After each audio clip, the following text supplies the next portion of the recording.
Good afternoon guys. आज हम discuss करेंगे ब्रेस्ट और memory gland. It is an important structure which is present in the pectoral region. ये दोनों sexes में पाया जाता है। मेल में रूडिमेंट्री होता है वाइल फीमेल में वेल डेवलप्ड होता है। And it is an important accessory organ of the female reproductive system because it provide nutrition to the new born in the form of milk and it is a modified sweat gland. Its shape is hemispherical.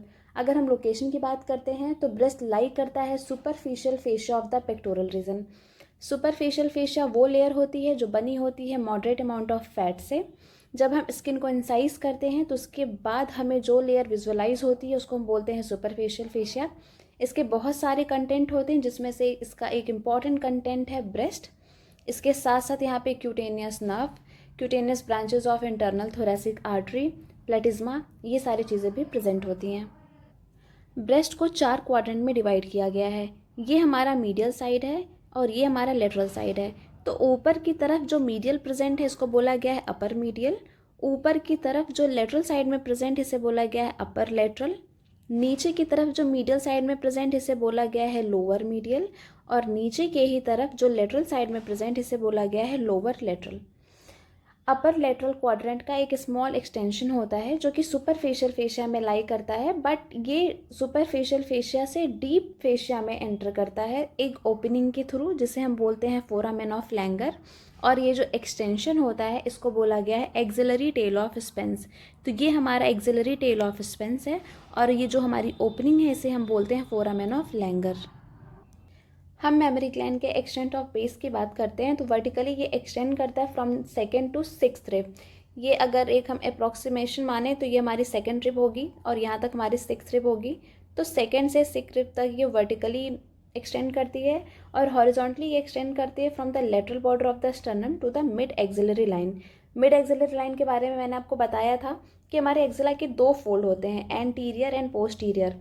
और anterior और posterior fold के बीच से एक line vertically downward run करती है, इसको बोलते हैं मिड एक्सिलरी लाइन। तो ये हमारी मिड एक्सिलरी लाइन अगर मैं इस डायग्राम में दिखाऊं तो ये हमारा एंटीरियर फोल्ड ऑफ एक्सिला है, ये पोस्टीरियर फोल्ड ऑफ एक्सिला है और इसके बीच से एक लाइन नीचे की तरफ पास होगी, इसे हम बोलेंगे मिड एक्सिलरी लाइन।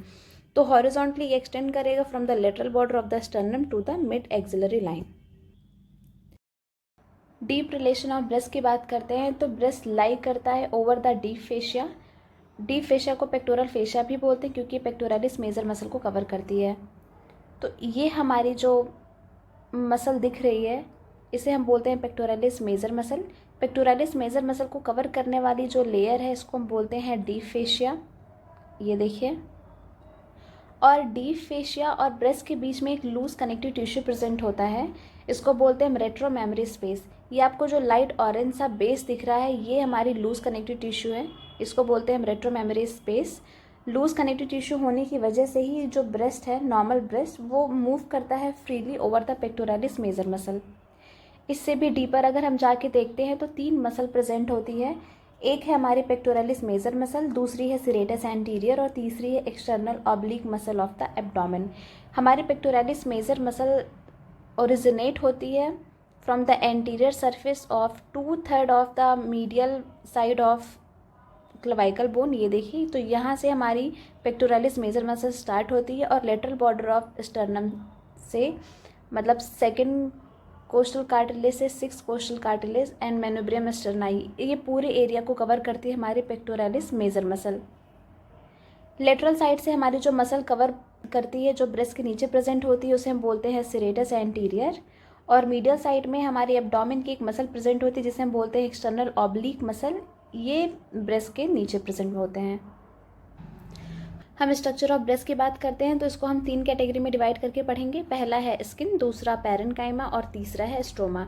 तो हम स्किन की बात करते हैं तो स्किन में एक कोनिकल प्रोजेक्शन दिखता है जिसको हम बोलते हैं निप्पल। इसमें 15 से 20 लैक्टिफेरस डक्ट आके ओपन होती हैं। निप्पल के चारों तरफ का जो एरिया होता है वो हाईली पिगमेंटेड होता है, इसको हम बोलते हैं एरियोला। इसमें बहुत सारे सिबेसियस ग्लैंड प्रेजेंट होते हैं। प्रेगनेंसी के टाइम में यही सिबेसियस ग्लैंड अपने साइज़ को एनलार्ज करते हैं और एक प्रोमिनेंट सी ओपनिंग दिखती है जिसको हम बोलते हैं Montgomery tubercle and it is a sign of pregnancy. अब हम बात करते हैं पैरेन्काइमा की। तो पैरेन्काइमा एक कंपाउंड ट्यूबो एल्वियोलर ग्लैंड है जो कि सिक्रेट करता है मिल्क को। ये ग्लैंड 15 से 20 लोब से मिलकर बना हुआ होता है। हर एक लोब क्लस्टर ऑफ एल्वेलाई से मिलकर बना हुआ होता है। जैसे देखिए यहाँ पे छोटे छोटे एल्वेलाई आपस में मिलकर एक क्लस्टर बनाते हैं और इस तरीके से एक लोब बनता है, और 15 से 20 लोब आपस में मिलकर एक ग्लैंड बनाते हैं जिसको हम बोलते हैं ट्यूबो एल्वियोलर ग्लैंड। हर एक लोब से पास होती है लैक्टिफेरस डक्ट, और लैक्टिफेरस डक्ट नीचे की तरफ रन करके ओपन होती है लैक्टिफेरस साइनस में। लैक्टिफेरस साइनस में मिल्क टेम्पररी टाइम के लिए स्टोर होता है, और ये जो लैक्टिफेरस साइनसेस होती हैं ये आगे चल के निप्पल में ओपन होती हैं। जो हमारी एल्वेलाई है वो अंदर की तरफ लाइंड होती है मायोएपिथेलियल सेल से। मायोएपिथेलियल सेल्स ये वो सेल्स हैं जो मिल्क को सिक्रेट करने का काम करती हैं, और मिल्क का इजेक्शन करने का काम एक हार्मोन करता है जिसको हम बोलते हैं ऑक्सीटोसिन। स्ट्रोमा हमारा एक सपोर्टिंग फ्रेमवर्क होता है ग्लैंड का, जो ग्लैंड को अपनी जगह पे फिक्स करने का काम करता है। ये पार्शली फाइब्रस होता है और पार्शली फैटी होता है। हमारा जो फाइब्रस स्ट्रोमा है ये सेप्टा बनाता है। जैसे कि ये देखिए ऐसे बहुत सारे सेप्टा प्रेजेंट है ब्रेस्ट में, और इन सेप्टास को हम बोलते हैं सस्पेंसरी लिगामेंट ऑफ कूपर। हम ब्लड सप्लाई की बात करते हैं तो मेमरी ग्लैंड एक एक्सट्रीमली वैस्कुलर स्ट्रक्चर है। बहुत सारी ब्रांचेस से सप्लाई होता है, जिसमें से पहली आर्टरी जो सप्लाई करती है वो है इंटरनल थोरेसिक आर्टरी। इसको इंटरनल इसलिए बोला गया है क्योंकि ये इनसाइड ऑफ द थोरैक्स से पास होती है, near the anterior wall of the thoracic case. जैसे अगर आप देखिए तो ये आगे चल के थोरेसिक केस बनाएगा, और थोरेसिक केस के अंदर से ये आर्टरी पास हो रही है। इंटरनल थोरेसिक आर्टरी हमारी सबक्लेवियन आर्टरी की एक ब्रांच होती है। इसके अलावा हमारी एक्सिलरी आर्टरी की एक बहुत सारी ब्रांचेस हैं, जैसे कि lateral thoracic artery, acromiothoracic artery, superior thoracic artery and subscapular artery. ये सारी आर्टरीज नीचे की तरफ डाउनवर्ड डायरेक्शन में रन करती हैं और ये ब्रेस्ट को सप्लाई करने का काम करती हैं। लेटरल साइड से ब्रेस्ट सप्लाई होता है by the lateral branch of posterior intercostal arteries. नाम है इंटरकोस्टल, इसका मतलब ये है कि ये वो आर्टरी है जो हमारे रिब्स के बीच से पास हो रही है। और जैसे कि हमें पता है वेन्स आर्टरीज को फॉलो करती हैं, तो इस तरीके से जैसे जैसे आर्टरीज रन कर रही हैं उन्हीं के साथ साथ वेन्स भी रन करेंगी और ब्रेस्ट को सप्लाई करने का काम करेंगी। नर्व सप्लाई की बात करते हैं तो breast cutaneous branches of the 4th to 6th intercostal nerve से सप्लाइड होती है। हम इस डायग्राम को देखें तो यहाँ पे हमारी एक्सिलरी ब्रांचेस और अच्छे से क्लियर हो रही हैं। जो सबसे आगे की तरफ ये हमारी सुपीरियर थोरेसिक आर्टरी है। बीच वाले को हम एक्रोमियोथोरेसिक आर्टरी बोलते हैं, इसलिए क्योंकि इसी के पीछे हमारी एक्रोमियन प्रोसेस ऑफ स्कैपुला लाई करती है, तो इसलिए इसको बोला गया एक्रोमियोथोरेसिक आर्टरी। और लेटरल साइड में जो ब्रांच उसे बोला गया lateral thoracic artery. Lymphatic drainage की बात करते हैं तो लिम्फेटिक ड्रेनेज ब्रेस्ट का बहुत ही इंपॉर्टेंट होता है, क्योंकि कार्सिनोमा ऑफ ब्रेस्ट ये मेजरली लिम्फेटिक्स के थ्रू ही स्प्रेड होता है। तो ब्रेस्ट से लिम्फ ड्रेन होता है mainly by the axillary lymph node, ये देखिए। इसके अलावा इंटरनल मेमोरी लिम्फ नोड्स भी होती हैं जो रन करती हैं along the internal thoracic arteries, ये भी ड्रेन करने का काम करती हैं। और कुछ मात्रा में ब्रेस्ट का लिम्फ सुप्राक्लेविकुलर लिम्फ नोड्स तक भी पहुंचता है। अबाउट 75% ऑफ द लिम्फ ये ड्रेन होता है एक्सिलरी लिम्फ नोड से, 20% ये ड्रेन होता है in the internal memory node, और 5% ये ड्रेन होता है into the posterior intercostal node. Axillary lymph nodes को 4 ग्रुप में डिवाइड किया गया है, anterior, posterior, lateral and central. तो एंटीरियर और पोस्टीरियर से लिम्फ इस तरीके से ड्रेन होता है। एंटीरियर से ये सेंट्रल में जाता है, पोस्टीरियर से ये सेंट्रल में जाता है, या फिर पोस्टीरियर से लेटरल में जाएगा, और उसके बाद लेटरल से ये सेंट्रल में जाएगा।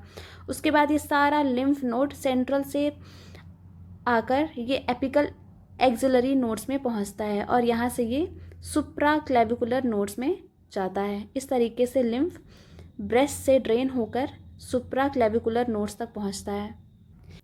कुछ डेवलपमेंटल एनॉमलीज प्रेजेंट होती हैं ब्रेस्ट में, और ये कुछ इंपॉर्टेंट टर्म्स भी हैं जो आपको मैं बताने जा रही हूँ। पहला है एमेस्टिया।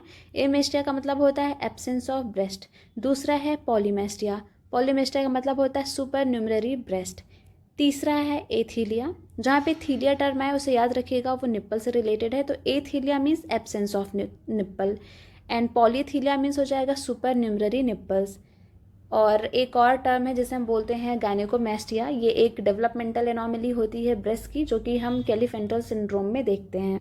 ये सिंड्रोम सिर्फ मेल में प्रेजेंट होता है।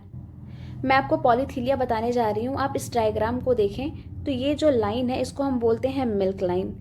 तो इसी मिल्क लाइन में ही नॉर्मली जो ब्रेस्ट में जो निप्पल प्रेजेंट है वो ये होते हैं, बट अगर अपनी पोजीशन पे जहाँ पे निप्पल प्रेजेंट होने चाहिए वहाँ पे ना मिलके ये इस लाइन पे प्रेजेंट होते हैं, तो इसलिए इसको बोला गया है मिल्क लाइन। और पॉलीथीलिया के कंडीशन में इस लाइन पे निप्पल किसी भी पोजीशन पे हो सकता है। And this is all about anatomy of breast. इसमें आपको किसी भी तरह की क्वेरी हो तो please ask me. Thank you.